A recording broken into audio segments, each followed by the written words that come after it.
களத்துக்கே வர மாட்டேன்றாரு விஜய். இந்த களத்துக்கு தான் வரணும். இப்பதான் ஏங்க நல்லா புரிஞ்சுக்கணும். அடுத்தவன்ட்ட முதல் கை நீட்டி காசு வாங்கிட்டோம் ஒரு படத்துக்கு. அந்த படத்துக்கு இதுதான் கடைசி படம். அதையும் முடிச்சாச்சு. முடிச்சுட்டு புலிவாலை பிடிச்ச மாதிரி அரசியல். நீங்க நினைக்கணும் இவ்வளவு ஈஸியெல்லாம் வரும், இவ்வளவு குயிக்கெல்லாம் எவனும் வந்திருக்க முடியாது. முதல்ல ரஜினிகாந்த் மாநாடு போட்டாராங்க, விஜயகாந்த் போட்டான் மனுஷன், அவன் இப்போ தலைவன். சரத்குமார் போட்டாரா, கமல் போட்டாரா? எங்க பைசா சம்பாதிச்சுதான் எல்லாரும் நடிக்க வந்தீங்க. எங்க பைசா எங்களுக்கு நீங்க கொடுக்க வேணாம், கொஞ்சமாவது கொடுக்க வேணாம். ஏதாவது நல்ல திட்டம் உதவி ஏதாவது செஞ்சிருக்காங்களா? இவன் செஞ்சிருக்கானயா? சிறு வயசுல கட்சி ஆரம்பிச்சு கொஞ்ச நாள் 2 வருஷம் கூட ஆகல, அதுக்குள்ள குழந்தைகளுக்கு படிப்பு சம்பந்தப்பட்டது முதல்ல செஞ்சு கொடுத்தாங்க. அது மட்டும் போதுமா அப்படின்ற மாதிரி? அது மட்டும் போதுமா இல்ல, இவன் அப்பா வீட்டு காசு, அவன் சொந்தமா சம்பாதிச்ச காசு அவன் கொடுக்குறான். கட்சி காசு எடுத்து செலவு பண்ணி கொடுக்கல, புரிஞ்சுங்களா? கொள்ளையடிச்ச காசை எடுத்து வந்து கொடுக்கல.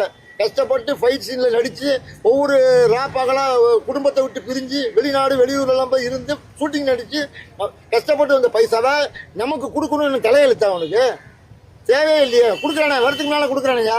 அப்ப இப்ப அவன் சொந்த காசை கொடுக்குறான்னா இன்னும் பின்னால சிஎம் ஆனா அரசாங்க காசு எவ்வளவு கொடுப்பான்?